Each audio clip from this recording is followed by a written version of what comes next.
Imagine you're sitting at a quiet cafe. You look across the room and see someone you really, genuinely want to talk to. Your heart beats a little faster. You take a deep breath. You actually stand up to walk over. Then suddenly, you freeze. You hesitate for a second, turn around, and sit right back down. Why does this happen? Let's look at what actually happens next in this situation. To hide the awkwardness, you instantly pull out your phone. You start scrolling through random apps, pretending you just received an urgent message. You try your absolute best to look incredibly busy so no one notices you froze. But you can't let it go. You keep looking in their direction every few seconds. You start imagining every possible outcome. What if they ignore me? What if I sound weird? What if everyone else in the cafe notices and laughs? Ironically, the longer you stand there overthinking, the more awkward you begin to look, not because anyone is actually watching you, but because your own mind has completely trapped you. After a few uncomfortable minutes of this internal torture, you just decide to pack your things, cut your losses, and walk away. On the walk home, you beat yourself up. You feel a heavy sense of regret, and you promise yourself, next time, I'll be more confident. But here is the uncomfortable truth. The real problem isn't your confidence. It's the way your brain interprets the situation. In psychology, this mental prison is called the spotlight effect. It is a powerful illusion that makes you believe everyone in the room is hyper-focused on your every move, waiting for you to fail. To prove this, psychologist Thomas Gilovich conducted a famous experiment. He made students wear an incredibly embarrassing, bright t-shirt and walk into a room full of their peers. Participants expected about half the room to notice the t-shirt, but in reality, only around 20 to 25% actually noticed it. The study proved a liberating truth. People are far less focused on you than you think, but our brains still struggle with this.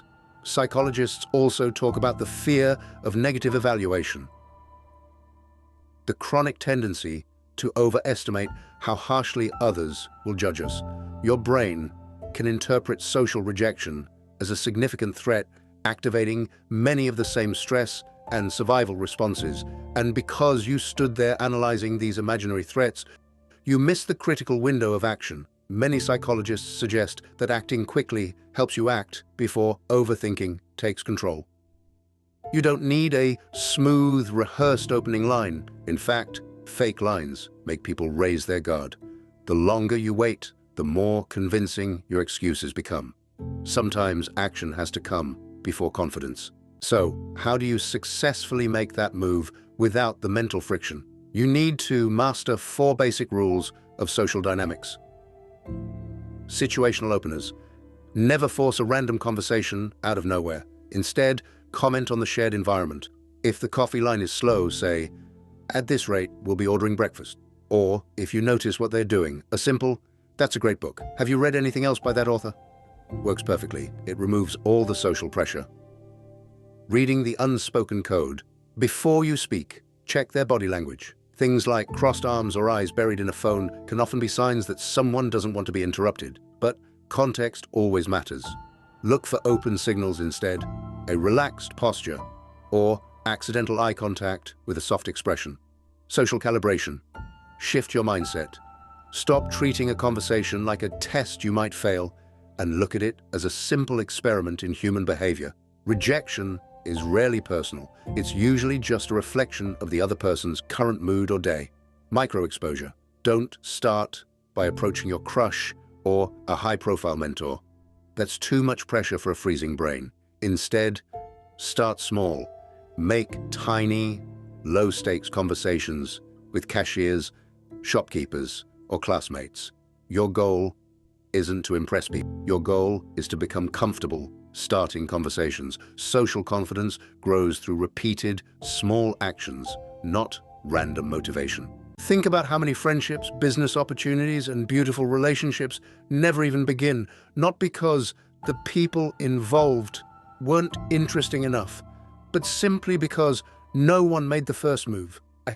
Sometimes the biggest life-changing opportunities are separated from us by just a few seconds of hesitation. We allow our fear of what strangers might think to dictate the direction of our entire lives. The cost of overthinking isn't just an awkward moment at a cafe. It's a lifetime of wondering, what if?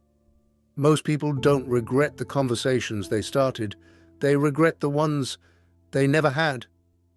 Because in the end, always remember, people don't always remember the exact words you used to start a conversation, but they never forget how comfortable they felt in your presence. The first move isn't about being the loudest or the most charming person in the room. It's about having the courage to bridge the gap between two strangers.